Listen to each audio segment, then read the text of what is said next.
So, welcome to another video from theplayersaid.com. My name's Alexander. And I'm Grant. And today we are here for our kind of annual retrospective, so to speak. We did one last year, and we thought we'd make that kind of a yearly thing, looking back at everything that we've done this year in wargaming and some of the things that we've seen and noticed and enjoyed.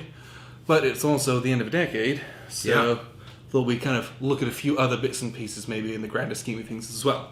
So, 2019 was a big year for us in the sense that I feel like this year we did more than we've ever done.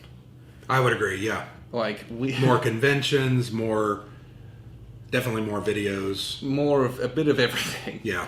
Although I feel like we haven't played much in the last month. It's been weird. December was a rough month for us. Holiday seasons is rough, but as much as that is, it was a big year. I would agree with that. But like, it's interesting you said that because there are times I'm like, man, we didn't play as many games as we did last year, but we definitely did. Yeah, we definitely did. We definitely played, no doubt, if not the same amount, more games than last year, which is kind of nuts. Yeah. Even though there are times where it felt like it didn't. So there was a lot of new war games this year.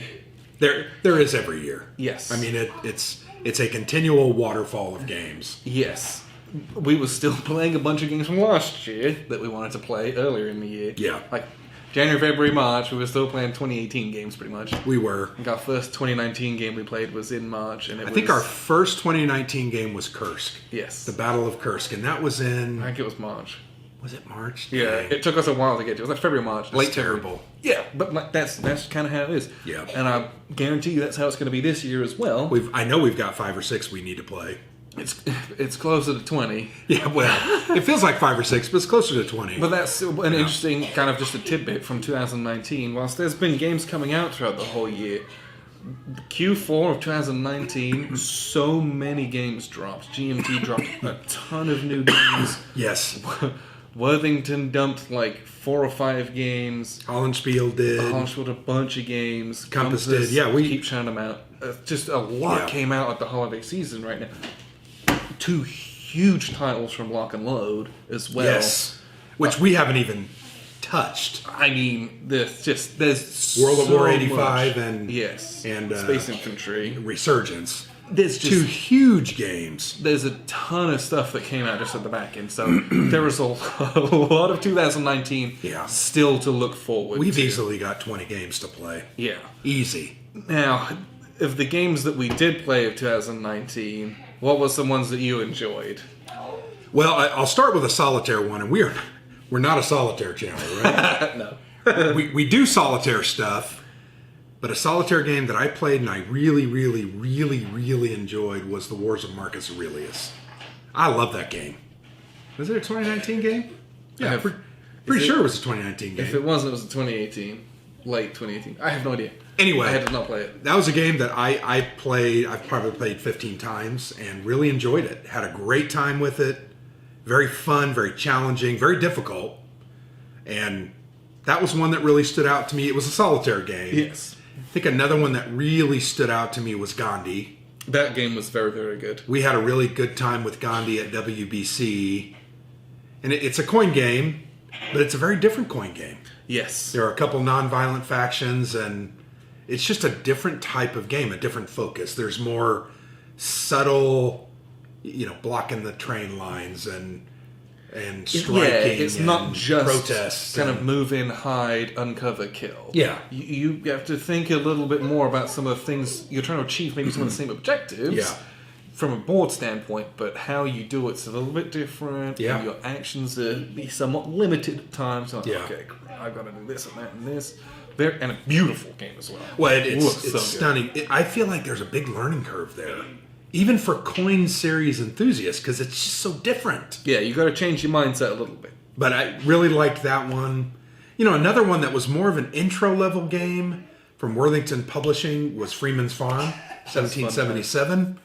I enjoyed that one. I had a good time with it. It is a 2-player game, but it has a fairly cool, well-developed solo system. I enjoyed that one. Help me, there were others. So, a big one for us was Warfighter. Oh my gosh. That was a game. We discovered Warfighter in 2019. People have been recommending it to me since the day we made our first video. Yeah. They're like, oh, you like solo games? Have you ever played this? Have you ever played this? Have you ever played this? Warfighter every time. And I think we just said, And it doesn't look like our thing. It never came up. I just didn't know. Some people were like, oh, it's too simple and childish. It's a card game. Warfighter Pacific comes out. It's World War II. And that came out like in modern. April? Yeah, April, May. It was in the early part of the year. So that was World War II, right up our alley. And it's Warfighter. Oh. You can play it solo, you can play it co-op. I'm like, great. Yep. We'll give it a go. And it's just fun. So much fun. I've never played that game, even though we've gotten destroyed sometimes. I've never played that game and not thought that was fun. Yes. And then we picked up Warfighter World War II, the original game that came out like 2 years ago. Yes. And we played the crap out of that. Yes. And some of those missions we still don't know if we can beat. Oh, some of them are devastating. A couple of them we gave up on because we're like, I'm going to move on to another. But then the expansions for those things, those little 30, 40 card deck expansion, 50 card deck expansions, there's dozens of them. Yes. Dozens. And then at the end of the year, they came out with, what was it called? The Warfighter, the night one. What was it called? Shadow War. Shadow War. Right, which is that's Totally Warfighter modern. Different. So it's Spec Ops. Yeah. But it's an entirely different game style. Well, it was like a paradigm shift. Yes. Because we were used to run in there and try to kill everybody. Yeah, get atomic guns. You don't want to do that in that. No. If you take one shot, you better hit and kill or you're in trouble. Yeah. Oh, that series. We'll probably talk a little bit about some of the most influential games that we've played over the past 10 years. I'm going to be honest, that Warfighter series There's a lot of it. Is one that I think is really good. Yes. And we kind of joke because in the inserts now they're starting to talk and promote about Warfighter Fantasy. I think it's fantasy, yes. Oh my gosh, Alexander, we're gonna play a crap out of that one. Sword and board and it's not war game, but man, there's fighting in it. It's gonna be awesome. Fun. Yeah. Oh, so that was cool. That was a big game for us this year. We played 3 core game titles and a ton of expansions for a lot of that. I still play that. Like today, if you slap it down on the table, I'll play it. Yes. It's so good. We played that with our father-in-law too, and he liked it. Yes. That was a big one we played. That we played a lot of this year as well. Some other games we just played. Last 100 Yards. Oh, why did we wait so long on that one? Very cool new tactical game. Ton of new stuff from GMT this year. Yeah, what really good GMT games did we play this year? Well, Gandhi. Yeah, Gandhi. Last 100 Yards. We played... we liked Tank Duel, but it wasn't like our top of the list, but it was solid. Tank Duel's a fun beer and pretzels game. We played the Talon expansion, which is a fun game. Talon, the space. Was that 2009? Gosh. Yeah, that was like the... Because we played that at my new house. Yes. And so it must have been this year, yeah. That was fun. That game was fun. Like so long ago. What else? We played there's so many. It's unreal. Yeah. Help me. I don't even know. Just a lot of stuff this year. But then there was also a good number. Well, there was a good number of older games that we played this year. Agreed. We had an opportunity to play. Some of it war games, some of it not, and that kind of ties into some of the experiences we had this year. Yeah, we went to normally. We go to Origins for a day and we go to Gen Con. And that's kind of been our standard the last 3 or 4 years. Yeah, past couple of years we've been able to go to WBC. Which is the World Board Gaming Championships, and it's held in Pennsylvania in July. And if you like war games, you must go to this event. It's a must go. It's unbelievable. Not only will you get to play games with us, and we'd love to play games with you, but it's just so amazing, the feeling there. It's just so fun. And it's so fun. Yeah, the location's amazing. Where it is so cool. So many people there. Designers, developers, publishers. We played one of Tom Russell's games that just released, Westphalia. Yes. Which is a 6-player only negotiation game. And we played that. It took about 2 hours and had a great time. And it's just an experience, right? Yeah, it was a total experience. That kind of stuff you get to do at WBC. Yeah. So go there, flag us down, we'll play with you. Yes. But we have whole retrospective videos dedicated just to that convention. We do. Yeah. But going there, so let's not dwell on that too much. But going to more conventions this year. So we also went to a place called Buckeye Game Fest in Ohio. Had a great time. That was a new thing for us. We were invited to go there by the organizer. Very cool convention. They have like a dedicated war games room, and they also have regular Euro gaming. But at that, we got to play a distant plane. I mean, we haven't played that game for years. We played that with a couple, with Dean, who's one of our, I think, followers. I don't think he's a patron. But, he's following on Twitter, I believe. Yeah, but man, that was fun. That was fun. We got to play that. We played Twilight Imperium 4, which awesome. is bucket list and 6 hours. That's amazing. Very tiring. But that was I've wanted to play that for years. Got to play. Played Old Distant Plane. Amazing. Great. Yeah. At Gen Con, we played a huge game of Cataclysm. Yeah, and that's from the year before, 2018. But we played a piddled full around with 5-player it. game. We kind of piddled around with it at Origins as well, with the guys from Armchair Dragoons, and then Gary from Ardwolf's Lair. Yep.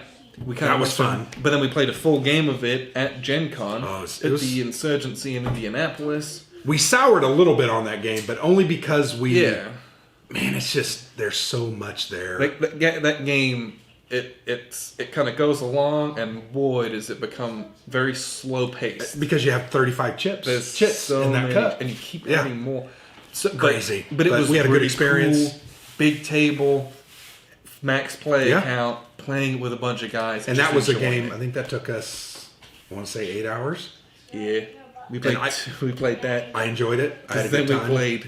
I think we played like 7-8 hours worth of Genesis. Yep. We started at about 4 or 5, and I think went till 11.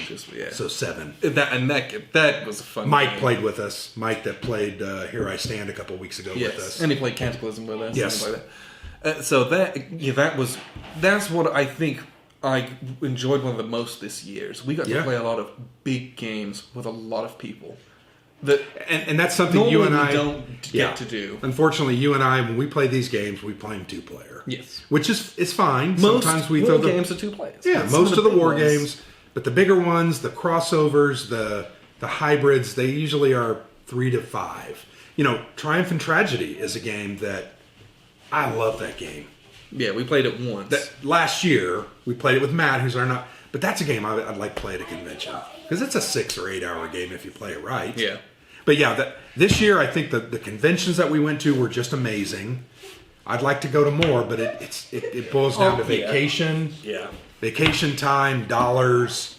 We talked about maybe trying to go to Kansas City Historic Con or something. Yes. In June, I would love to do that, but it's going to boil down to vacation days. Yes. Yep. My wife is very understanding, but when I use 6 or 7 of my vacation days on con, she starts to be like, she's jealous. Yeah, I understand. I want to be with her, but yeah, those cons are amazing, and we've grown to love them more and more. I'd still love to go to Weekend at the Warehouse. GMT. I'd love to go to Compass's convention at the beginning of the year. They usually do it in November, December, end of the year. And then at some point, Consim will. Yeah. I would love to go to Tempe. We even have family in Mesa. Yeah. Why aren't we going? What is our problem? Time and money. Time, yeah. You know it. But that's one of the standout things from this year is we played a lot of really big multiplayer games that we do not typically get an opportunity to do so. Right. And that's something that I'm like, oh man, we did a lot of that this year. We did. More so than we've done the previous 3 years. And it just made me want to do it more. Yeah, it made me want to. I'm trying to figure out. Let's line them up. I mean, I know that there's people that will come. There's no reason we shouldn't just try to line some of those games up. That was one of the big things that I took away from this year is some of the cool big opportunities we had. Yeah. But some of the best parts of the year. What are some other things that happened to us in 2019? Some of the smaller moments and things are some of those stand out that I remember as well. Just meeting some people one-on-one. Yeah. Having a chat with them about their stories of getting into war games and that there's always some kind of heartfelt moments of just meeting people who are like, oh, I've seen you on the internet.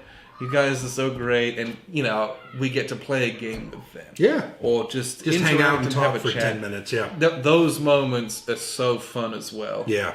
And I love that kind of stuff. Well, I mean, we had some really good experiences with different people. Joe McLaughlin we played Gandhi with, and John C. we played Gandhi with, and I mean there were other people, like you said, Mike, and help me with other names. I'm starting to draw blanks. We played with Nate. We played with Dean. We played with a lot of people, and a lot of people. The guy that hates your shirts. I'm drawing a blank. John Connor. Yeah, John Connor. We love you, John. We played with him and his brother. That was really fun. I had a great time with that. It was very fun watching the fratricide go on. It was. They were fighting. They were fighting it out each other. It was pretty funny.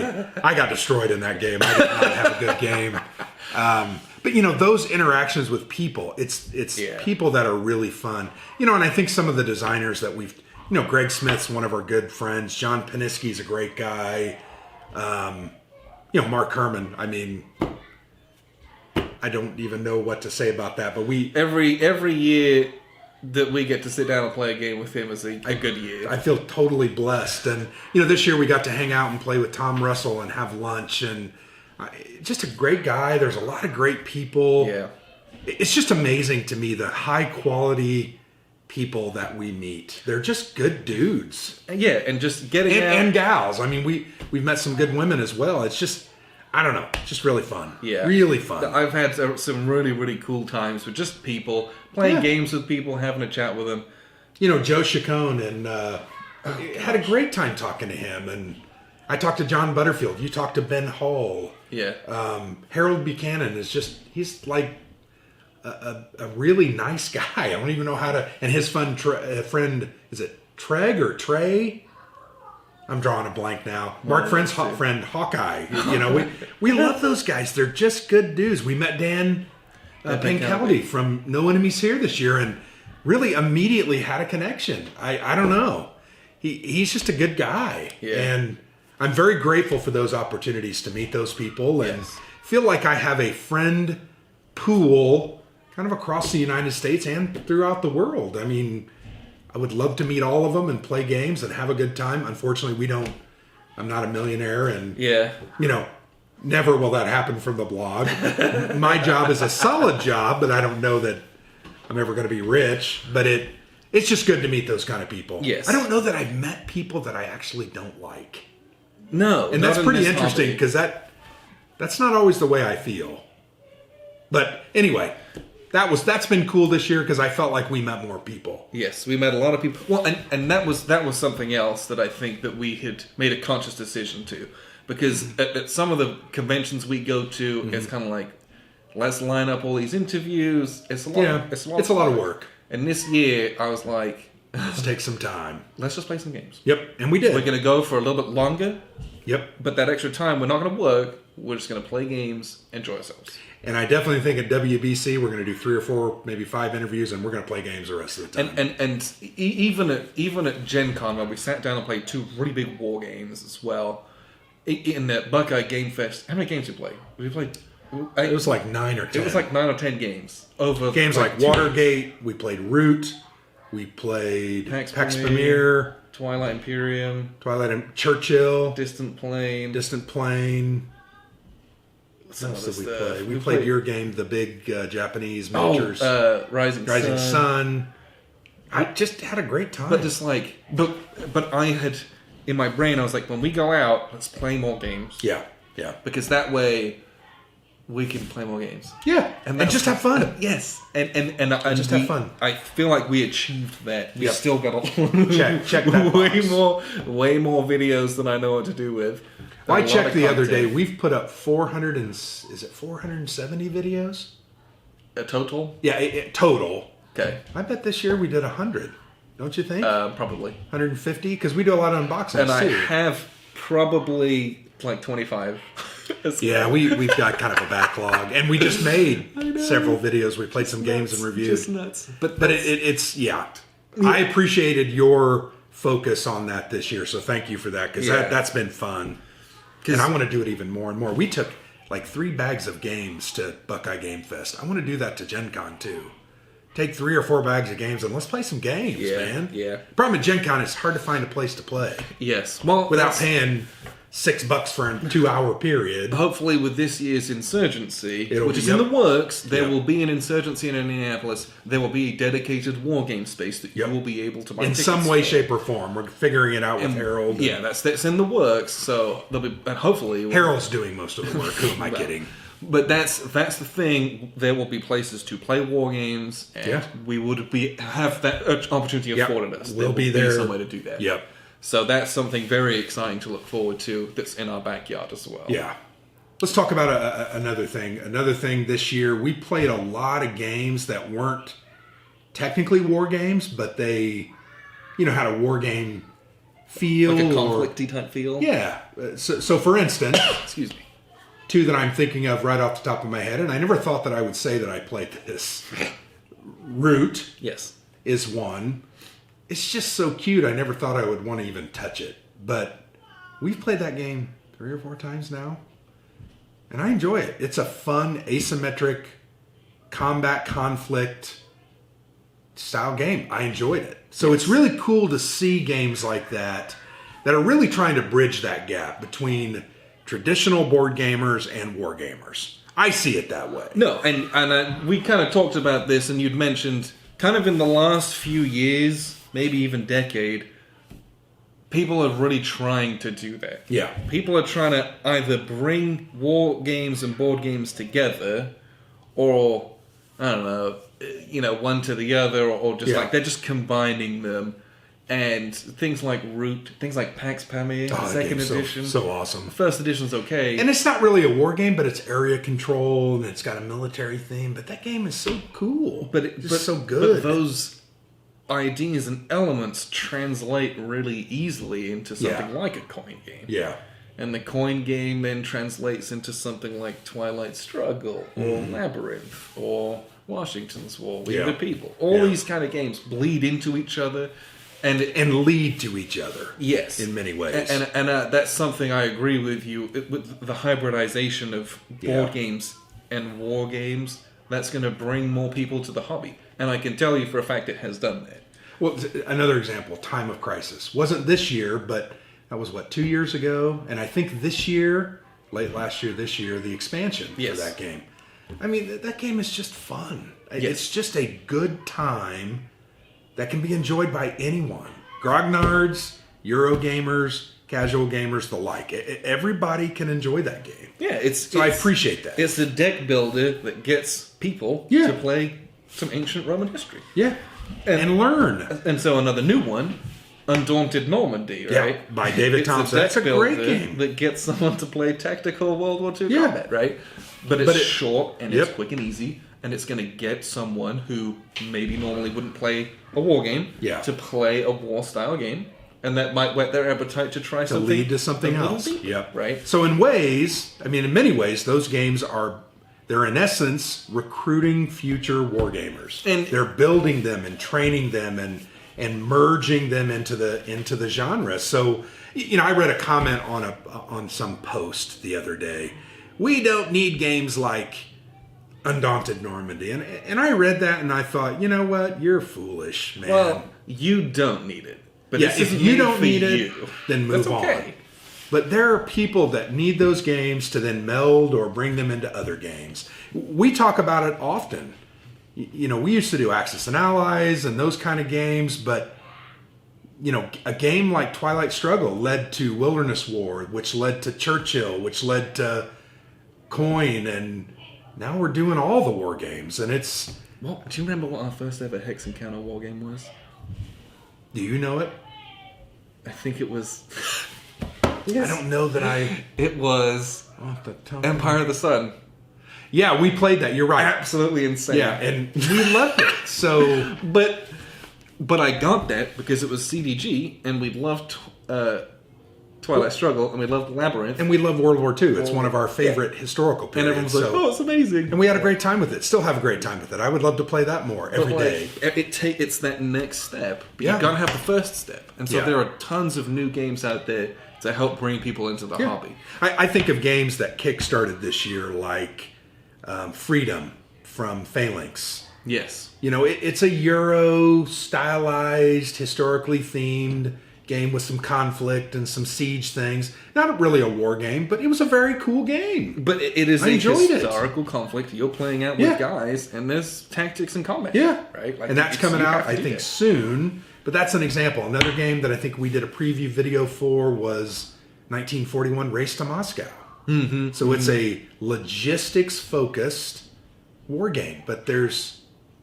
You know, it appeals more to that Euro crowd. But someone who they might poo-poo a hex encounter. But it'll draw them in because it's very cool. Yes. Another one made by David Thompson, Europe Divided. That's a card game with some area control, historical themed. We did, those are the kind of games that I'm really starting to enjoy because they bring everything together. It's easy to get people to play those. Well, and you can play those in an hour, hour and a half. Some of the war games, I love our war games, don't get me wrong. We just did a video the other day about Here I Stand, a 20 to 24 hour game. Love that game. Has combat in it, direct combat and influence and negotiation.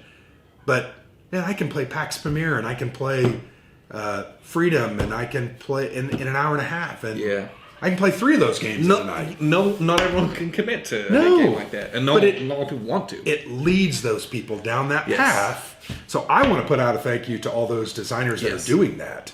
The guys like David Thompson and others who are, they're kind of stretching the boundaries. They're making people uncomfortable. Like that guy that said, we don't need that. You don't need that. We do. We'll still do our hex encounter. We'll still get our fix. We played multiple hex encounter games this year, but we've also played some tactical games and some of this, and all that's together, merges together to make a wargaming genre that people can enjoy and play, and I'm grateful for that. Yes, no, absolutely. Personally. And the other thing that I think I had noticed is kind of a trend over the past few years, especially recently, and it kind of goes in connection with this, is making smaller games. Like Undaunted Normandy, 13 Days. I love those games. These games... Fort Sumter. Yeah, it's like a war game-ish, or a war game, but it's small. Yeah. It plays quickly. Hour. Part of it minutes. is to help introductory players. Part of it is so that you and I can play something short when we need to. Yeah, there's times where we're all together, our families, and our wives are not going to be happy if we sit down and play for 6 hours. So we break out a quick game, play it for an hour, and then we're done. I love that kind of thing. Yes. Or something you can throw in a suitcase and drag on. Yes. Those smaller games, there's a place, there's a need for those games. Yeah, it's easy, like you said, to put a couple in the backpack and take them to a convention. Yeah. That you'll actually get to play. Yeah. The amount of people this year at Insurgency, David Thompson had a couple copies of Undaunted Normandy and was just teaching people. I had a couple people just rolling in, teaching them, playing them. But you can't do that with some of these huge big games. No, it's just not feasible. Here I Stand. I can't sit down and teach people the game because the reality is it takes 18 hours to really play the game. Yeah. If not longer. Another game that we played this year that I thought was really good and enjoyable in that vein was Watergate. Yes. From Capstone Games. It's by Matthias Kramer. And it's a historical game that plays in 40 minutes. And it's fun. And it's like it's like a mini Churchill. It is, yeah. But back it's and still, forth. Oh, it's so cool. Strategy, card play. But I like those games. Give me more of those because I can play those in 30 and 40 minutes. Yeah, it's 13 nice. days, 13 minutes. Those games are fun. Well, that's what I like. Because that's sometimes I like war games too. But it's interesting, and I'd like to hear what other people have to say. Because typically with that kind of stuff, we play a big game for a couple hours. And then we play like a small thing just to kind of just to relax. Cool down, Kind of cool down. Or the other way around. We played something nice and quick, and it's like, let's get to the meaty stuff. Yeah, we play. I'm trying to think the last time we really did this, we played the Dark Sands. Yes. And it took us about 4 or 5 hours. We played a smaller scenario. Had a blast. Very good game. But then we whipped out Undaunted Normandy, and I think that was our 3rd or 4th play of that. And it was just like, it was perfect. 30 minutes, we were done. Then I kicked you out, and you went home. Yes. Yes. But those kind of games have a place. So that's one thing I would like to plead with wargamers is don't unduly prejudge things. Play it. If you don't like it, just move on. Don't tear it down or say how it's bad or say how it's not worth it. I just think that kind of negativity isn't needed. Well, yeah, and that's a trend that I had noticed. With games getting smaller, I'm like, that's what's going to keep this hobby alive. Yeah. Is bringing people into it, giving them good bridges to get into. Right. Because if you slap some, East Front 3 mapper in front of someone, their eyes are gonna glaze over, and they're Yeah. some people will get it one in and a like thousand's it. going to be like, oh, sure. Why not? I studied that at school, but everyone else, you get them there. Yeah. They'll get there eventually, but give them some stepping stones. That brings another game to my mind from GMT that we played, we had fun with, but we didn't love, was Ancient Civilizations of the Inner Sea. Yeah. Right? It's a light Civ building game. Has some really cool elements, but it's just light and chaotic, and you can't really control anything. Not as much as you'd like. Card play just destroys your strategies. But you know what? We had a good time with it. Took a couple of hours. Yeah. We could have played 3 or 4 hours, but we chose a shorter length. But those kind of games are becoming more prominent because they're bridging that gap. They're making a connection, and I give bravos and kudos to Mark McLaughlin, who designed, and Christopher Vorder. They're at least Ruge, attempting to do some new stuff. Not everything needs to be a heavy, deep historical war game. Mark Herman's Gettysburg game that we played from C3I. 30, 40-minute game, right? Yep. Real simple. Really cool. He's coming out with kind of the next iteration of that game, kind of a similar system in Waterloo. It's coming out in C3I. It's a bit bigger. 33. Is it a bit bigger? Yep. But I think it's kind of the similar system, vein. There's nothing wrong with a 30 to 40-minute war game. Yeah. There's nothing wrong with it. And it's not for one of huge games that didn't come out this year. Right. Because there were some massive ones that came out too. Like, they're just games where I'm like, good gracious. Yeah. So there's plenty of that as well. But the trends that I felt were similar, where it's some lighter games, these hybrid games, some smaller games. There's been more of those over the past few years than there had been probably in the last 20. I would agree with that. And I think people in the industry are noticing, hey, there's a market here. We've got to get more people in. Yeah. Because there's the graying of this hobby. Yeah. And how do you get more people into this? Because historical wargaming is a fairly niche hobby. Yeah. But I think there's a lot of people out there who potentially could be interested in it, and that's how they're going about doing it. So I think it's a cool trend to see. So I'll be interested to see if there's more of that, or if they're going to make new games that kind of are ramping up the difficulty from there. Yeah. I'm just interested to see where that goes in the future as well. Yeah. The other comment I want to make really quickly is, games have become beautiful. Yes. So much of the production value, I think most companies understand that if you don't put a lot of time into the components, the look, the feel, the colors, the sharpness, the playability of elements, I just don't think they're good games. The days of just slapping some cardboard together, those are over. You've got to put some time and effort into your art, your design, and your elements. And I think games are doing that, and I think it's awesome. Yeah. But it means those games cost more, right? Typically, yeah. A game that might have cost $50 5 years ago now costs $75 or $80 or $90. And there's inflation in that as well. Yeah, true. Natural growth, which we're all reticent about, right? Yeah. Like, this used to be $20 when I was a kid. Now it's $50 or $100. Right? Yeah, when you were a kid 30 years ago. But I think, games companies like Worthington, they're doing some really fantastic things. Think about, 10 years ago, some of their, like, my box for Ghost Panzer is like hot garbage. Yeah. The thing's made of card, right? Yeah. But their new games they've just come out with, Victoria Cross 2, the Deluxe Edition, and there's this big chunky box. Beautiful counters. It's got a custom-made counter tray inside of it. Comes with the sleeve. I mean, like, companies are pulling out the stops, generally speaking. Yeah. They know you have to make a nice looking game. You can't get away with the old, the old SPI games where it was like, here's a white board with a hex grid and pink and blue counters. You can't do that anymore. It's got to have something else. It's got to look pretty at least. And I think probably this decade is when that really started to change, I think. Yeah. There were certain games that came out where you're like, oh, dang, we can't go back from here now. Yeah. And one of those we talk about all the time is Liberty or Death. 2016 that came out. That board is something else. Yeah, it's so gorgeous it deserves to be put up on the wall. And there are certain games where you're like, oh man, we can't go backwards from that. Yeah. And Yeah. and some of the games did, and I'm like, oh, that's not as nice. Yeah, right. But you're right. A lot of the games coming out these days have really intense components, and I think that's something we're borrowing from kind of Euro games and board games, right? Where those guys are like taken to the extreme. Yeah. Some of them, but I think war games are getting that way. And it's kind of a double-edged sword too, right? Because sometimes games are really amazing, and their graphic presentation is just adequate. I'll give you an example, and maybe you just, Bleeding Kansas from Decision Games. A nice-looking game doesn't really compare to some of the other games, but I'm telling you what, that game is fun to play. Yes. It's a good, solid, well-designed, interactive, fun game, but the components are just, it's okay. I disagree in the sense disagree with that? I didn't think that the card stock on the cards is a little flimsy. Well, the colors were what bothered me too. I couldn't have cared less about the colors, frankly. The colors to me were, it's browns and grays and blues because it's Civil War. Right. I don't mind that. Yeah. I think that's okay.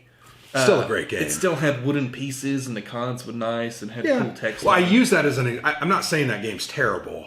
But I just think I've seen people's comments as we've posted. Like, that board is really not great. And I'm like, guys, actually, when I do my pictures for my written stuff on the blog, that game looks really awesome on the table.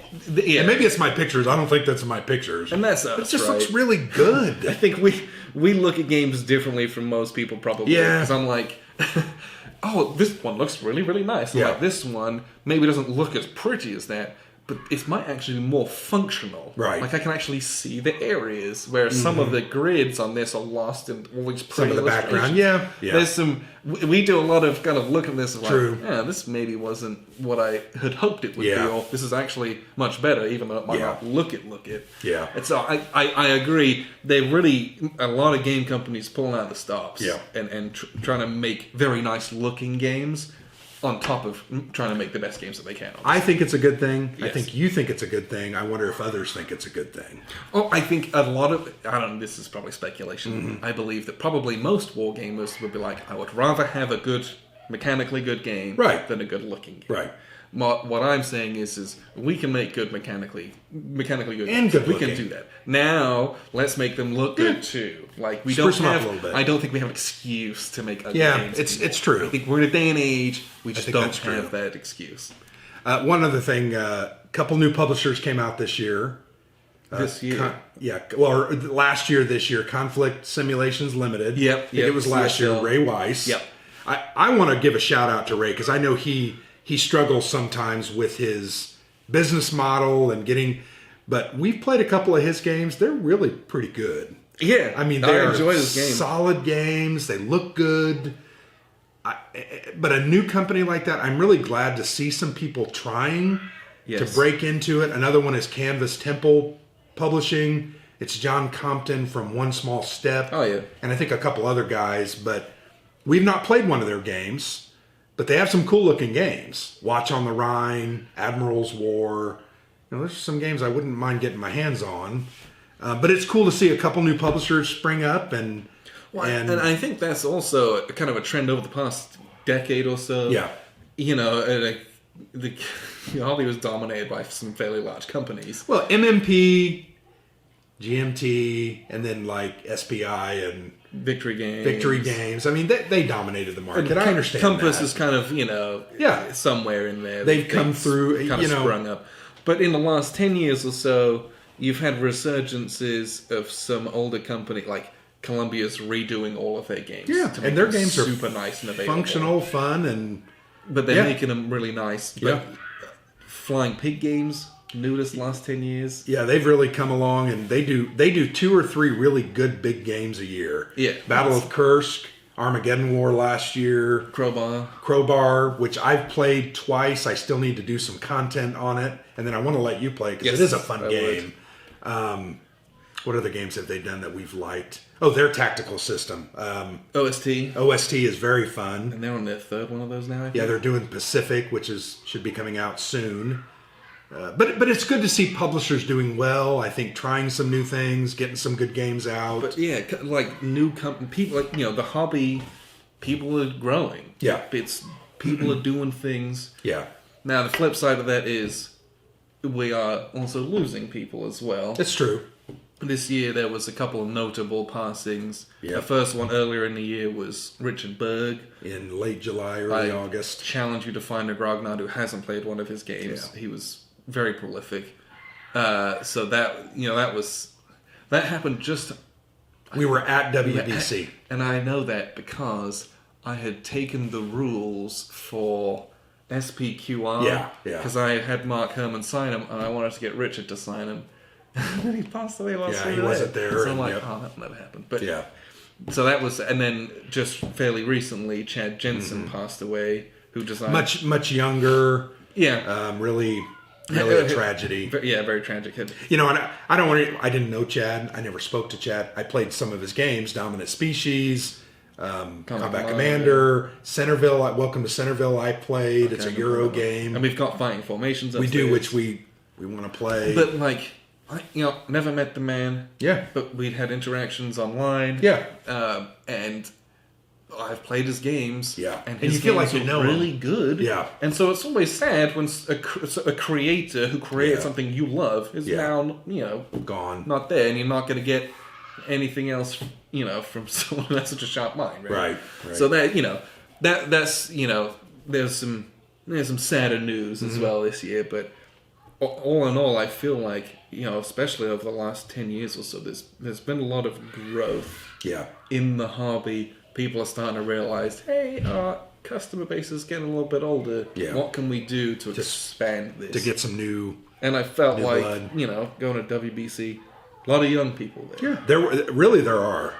I feel like I've seen a lot of young people playing war games, and I think that's a good thing. Yeah, it's always awesome to see that. Yeah.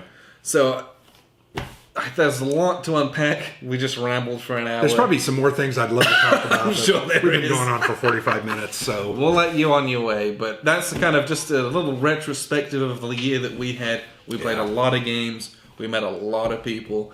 If you want some more kind of focused material on some of the conventions we went to, for each of the ones we went to, look at our channel. There's a little kind of a wrap up for each one of those, so you can get some details. I do want to thank everyone. Oh yeah. Designers, publishers, developers, people that we've just played games with. Thank you for accepting us, watching our stuff, helping us. We do receive review copies.